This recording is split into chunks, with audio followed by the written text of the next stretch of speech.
Okay, what we're going to do is we're going to change out the chain. Over here we've got a new chain, new sprockets, and we got our chain breaker and setter tool. Okay, what we've done so far is we've taken off the sprocket cover right here. That was just 3 little bolts. It's pretty simple.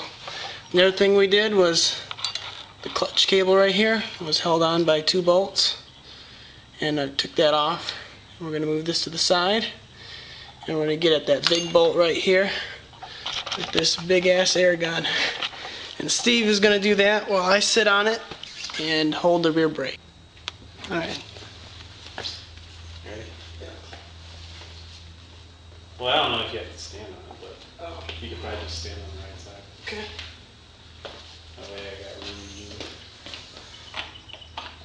Ready? Yep.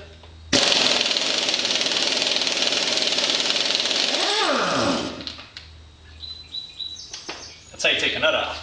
Yeah. Where's your torque wrench? Did you have it? It's all the way over here. No. I've got this one, and then I've got this one. So if you don't have a big ass air gun, use a torque wrench. Like torque wrench. I guess this nut needs to come off. Okay. What we got here is a little washer that was on the sprocket like that. It's got a little lip that you need to unbend before you start torquing it, but we didn't do that, so we're going to reuse it anyway. So next step is to loosen the axle and slide the wheel forward to get as much slack in the chain as possible. That comes off pretty easy. It had a cotter pin in it that is just malleable. You can use some pliers, rip that thing out.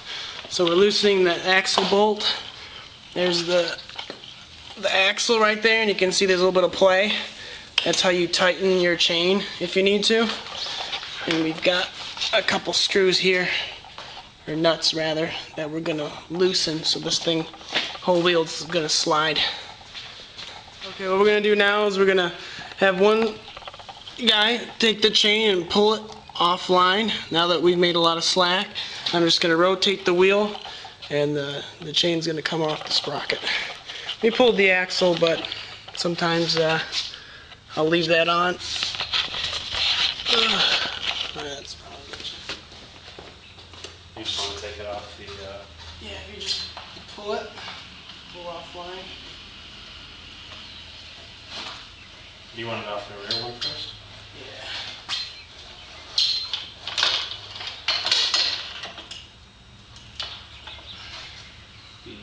Look down your car. Yeah, that should slide out.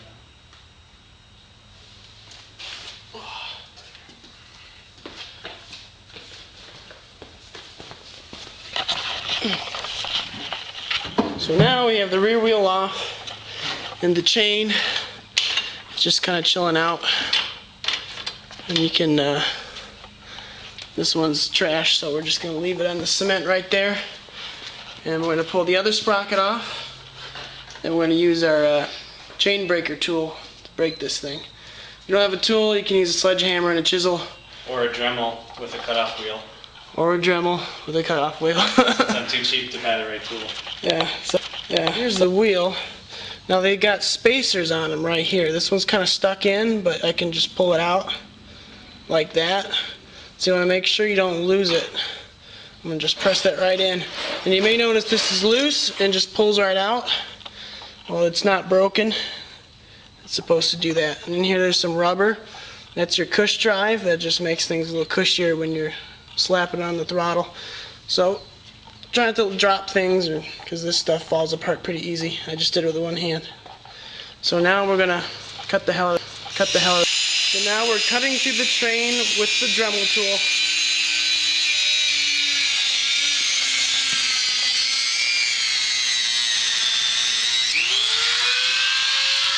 Taking the rear sprocket off. Just had a few bolts, just like that. Take it out. Pop the old one off. and the new one on. It's got a little lip, so make sure it's going the same way.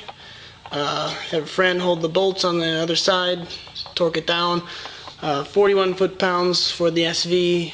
For other bikes, it may vary. So I don't like to use power tools tightening. But okay, what we did was we put the new sprocket on, and we got the axle back on, got the wheel back in. It's a pain in the butt by yourself, but you can do it. How I get the wheel on is I put my feet under the tire like this, and I pop it up, and then I'll push the axle in, but it's a pain in the butt. And you can leave the brake caliper on and just slide it through the hole, or you can take it off and leave it somewhere and then put that back on later. So one way is easier and one way takes more time. And we tightened it up, star pattern, just like lug nuts on your car. A little touch of Loctite. And we got the front sprocket on, ready to go. We're going to tighten that up. I'm going to lay the chain across both sprockets, and then we're going to try to use our tool and lock it up. Over under the stuff. Okay, what we did now is we got our gold DID chain on there. And we got front sprocket on, the rear sprocket. And we just loosened this up.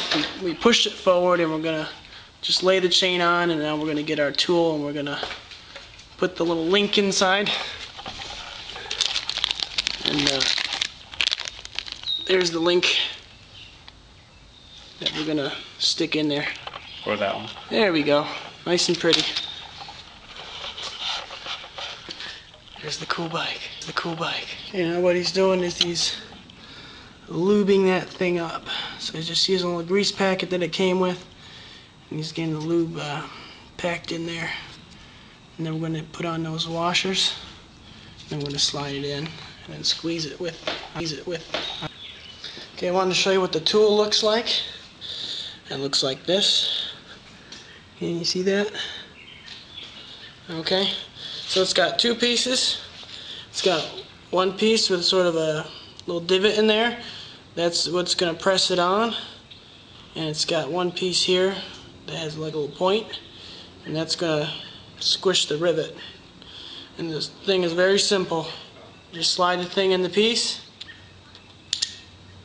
then you're going to put it over your master link and then get a wrench and squish it.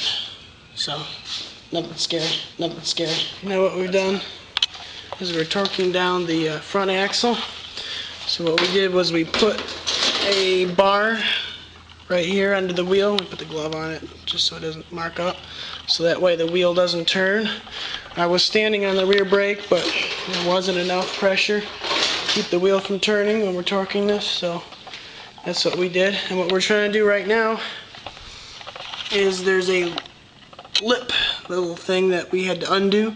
Is now we're going to try to fold it down on top of the nut so that it won't move.